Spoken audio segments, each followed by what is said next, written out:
ministre de l'Information affirme « Nous sommes à Genève pour lancer un processus politique raisonnable et qui ne permet pas aux autres de s'ingérer dans nos affaires ». La première séance entre la délégation officielle syrienne et la soi-disant coalition a pris fin.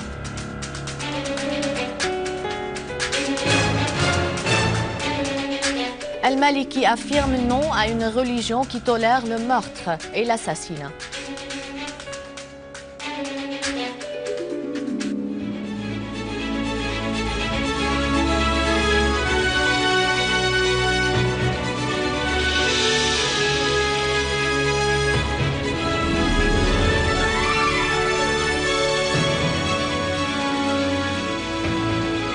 Les détails du journal Bonsoir. La première séance entre la délégation et la République arabe syrienne dirigée par M. Bachar el-Jafari, délégué de la Syrie auprès des Nations Unies, et la délégation de la coalition de la dite opposition a pris fin.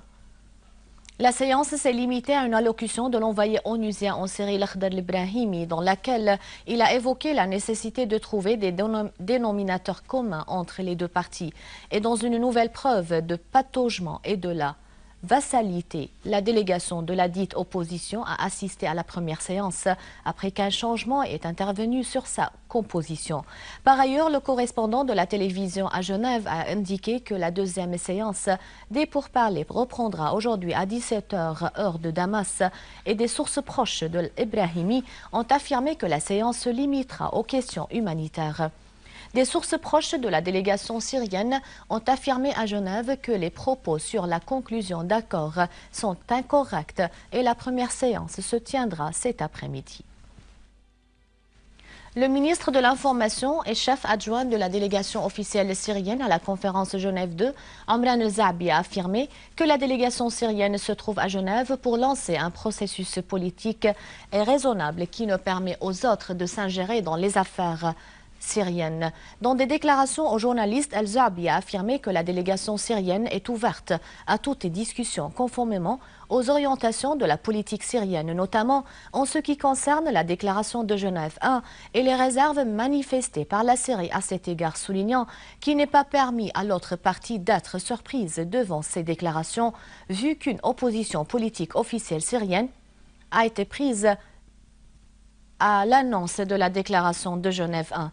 El-Zaabi a en outre affirmé que la Syrie a pris une position claire vis-à-vis de la déclaration de Genève 1 et est suffisamment capable de débattre cette déclaration en avançant des arguments et des preuves visant à créer un climat adéquat pouvant rétablir la sécurité et la stabilité en Syrie.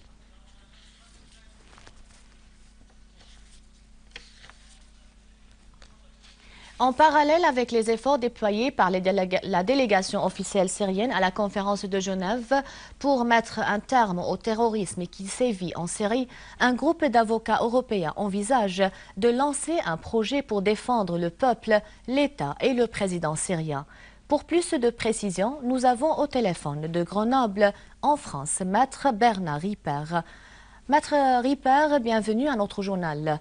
Quel est votre projet et pourquoi vous avez choisi de défendre la Syrie?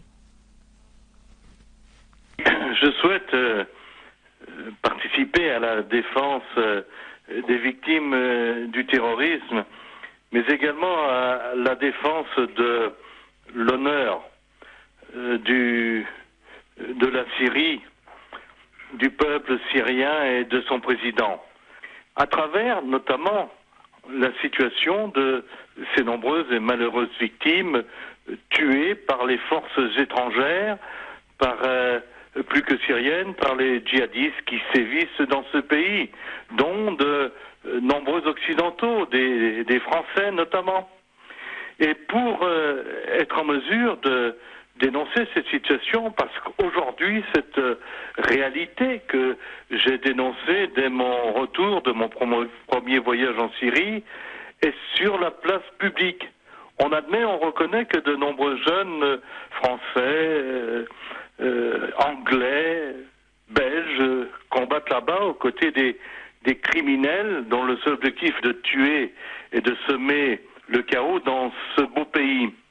En Arabie Saoudite, avec les liens privilégiés qu'il noue avec ce pays, nous avons tous vu qu'il choisissait est la dictature, est le terrorisme.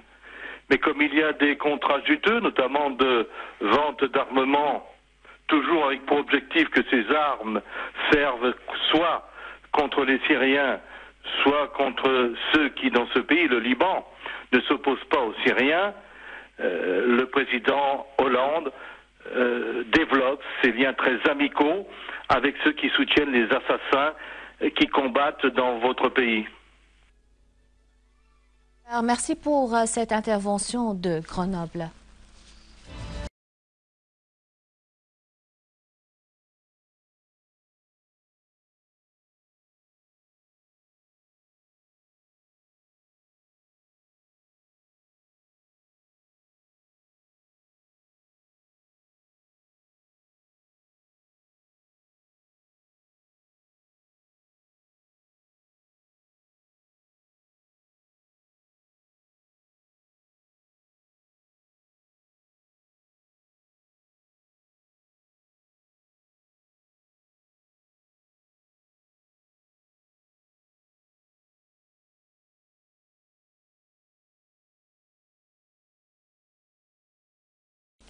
Plusieurs membres de la communauté syrienne en Suisse et des sympathisants arabes et étrangers ont organisé une marche devant le siège des Nations Unies à Genève en signe d'appui et de soutien à la délégation officielle syrienne participant à la conférence. Les participants à la marche ont abordé les drapeaux syriens et les photos du président Bachar el-Assad et affirmé leur attachement à la souveraineté de la Syrie, le refus de toute ingérence étrangère dans ses affaires et leur confiance en la délégation officielle. Des unités de l'armée arabe syrienne ont abattu et blessé des terroristes dans une série d'opérations exécutées contre le rassemblement dans de nombreuses localités et régions dans les banlieues de Damas et d'Alep. Dans la campagne de Damas, des unités de l'armée ont éliminé la totalité des éléments d'un groupe terroriste à l'est de la localité d'Al-Nusayriya, dans la campagne nord-est. Alors que les unités de l'armée se sont attaquées à des rassemblements du front Al-Nusra dans les fermes Rima, dans la région de Yabroud et le quartier Al-Khoussour à Khan el-Shih, et sur les axes du rond-point Al-Furun et le quartier Al-Jamaïyat dans la ville de Daraya, et à l'est du rond-point Al-Sanawiya à Harasta, faisant nombre de tués et de blessés parmi les terroristes. Et à Alep et sa campagne, des unités de l'armée ont abattu des terroristes qui ont tenté d'agresser les habitants de la région de Saïd Ali et ont pris pour cible leurs repères et leurs rassemblements avec toutes les armes et les munitions qu'ils renfermaient. Des dizaines de terroristes ont été également tués ou blessés dans les quartiers As-Salihin, Karam al-Houmed, As-Sukkari, Al-Firdos, Al-Kallasa. Par ailleurs, une unité de l'armée arabe syrienne a repoussé une attaque d'un groupe terroriste qui a tenté d'agresser les habitants dans les alentours du restaurant Qasr al-Wali, dans le quartier Saïd Ali à Alep, abattant et blessant la totalité de ces éléments, alors que 17 terroristes ont été abattus du dit contingent à Tawhid qui ont tenté d'agresser les habitants du quartier Al-Azamiya dans la ville. Le délégué permanent de la Syrie auprès du bureau de l'ONU à Genève, Faisal Hamwi, a affirmé que le gouvernement syrien a présenté en coopération avec l'UNRWA toutes les facilités nécessaires au convoi chargé des aides humanitaires en direction du camp Al-Yarmouk. Mais les groupes terroristes avaient tiré sur le convoi. Dans un mémorandum officiel adressé à Navid Pillay, haute-commissaire des droits de l'homme, en réponse à son communiqué publié le 17 de ce mois sur la situation humanitaire au camp d'Al-Yarmouk, Al-Hamwi a souligné que les groupes terroristes avaient empêché l'entrée du dit convoi octroyé par l'ONU et poursuivi son blocus y imposé. Il a dénoncé le dit communiqué qui aborde une question qui ne conforme pas au mandat de Pillay et contient des allégations infondées, ajoutant que Pillay a délibéré de ne pas déterminer la partie responsable de l'empêchement de l'accès des aides au camp. Al-Hamwi, qui a condamné la ligne partiale suivie par Pillay, a affirmé que la Syrie déploiera tout effort nécessaire pour soutenir les réfugiés palestiniens et alléger leurs souffrances dues aux pratiques exercées par les groupes terroristes. Al-Hamoui a ajouté que Pillay ne s'est pas contenté à ne pas définir la partie responsable de la situation difficile au camp d'Al-Yarmouk, mais aussi elle a déformé la réalité en prétendant que les civils au camp d'Al-Yarmouk souffrent du fait du blocus imposé par les forces gouvernementales syriennes. Al-Hamoui a indiqué que la position de Pillay constitue un appui au groupe terroriste. Il a de même assuré que la Syrie avait affirmé dès le début de la crise qu'elle se tenait fermement face à toute tentative visant à faire impliquer les Palestiniens dans les événements en cours en Syrie.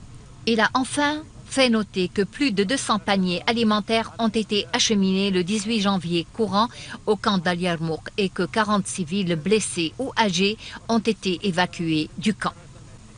Ainsi, dans la campagne de Damas, les unités de l'armée ont éliminé la totalité des éléments d'un groupe terroriste à l'est de la localité d'Al-Nsaira, dans la campagne nord-est. Le Premier ministre irakien Nouri al-Maliki a affirmé que l'Irak et les pays de la région vivent un état de défi car il est impossible de vivre séparés de l'environnement, d'autant plus que la région constitue un tissu homogène, soulignant que les événements dans n'importe quel pays affectent les pays voisins. Al-Maliki a estimé qu'aucune doctrine religieuse ne tolère le meurtre et l'assassinat, soulignant que celui qui ne condamne pas le terrorisme et les terroristes s'éloigne de la bonne ligne et ne peut pas être considéré comme partenaire politique. Par ailleurs, les forces de sécurité irakiennes ont achevé tous les préparatifs pour purger la ville de Fallujah des éléments du dit État islamique en Irak et au Levant, après qu'elles aient abattu des dizaines d'entre eux et fait prisonnier d'autres dans la ville de Ramadi, dont le terroriste Abu Ibrahim al-Fallouji, qui est responsable de la publication des dizaines de fatwas d'opérations terroristes l'an dernier. Un rappel des titres. Le ministre de l'Information affirme « Nous sommes à Genève pour lancer un processus politique raisonnable qui ne permet pas aux autres de s'ingérer dans nos affaires ». La première séance entre la délégation officielle syrienne et la soi-disant coalition a pris fin.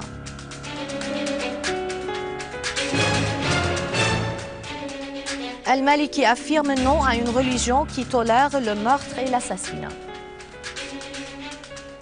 C'est la fin du journal. Merci de l'avoir suivi. À rappeler, vous pouvez consulter le site internet syriaonline.sy pour revoir ce journal et davantage d'informations. Merci bien, au revoir.